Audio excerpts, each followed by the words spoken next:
बारे होली में बहारबा ना कनु कन कर डाली हे देवरबा भैया बारे होली में बहारबा ना कनु कन कर डाली हे देवरबा अहे भैया नहीं हमसे मलबाली भौजी हमरे से रंग डलवाली ए भौजी हमरे से रंग डलवाली।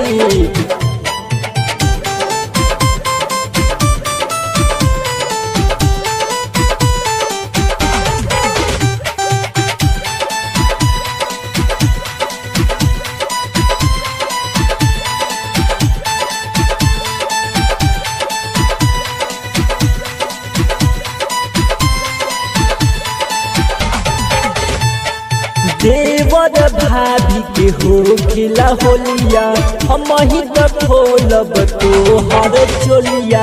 देवर भाभी के हो खिला होलिया हम ही तो खोलब तोहर चोलिया। करब के तनो हमारा के माना आज तोहर चली न बहाना होलिया में बारू घरे बाली ए भौजी हमरे से रंग डलवाली।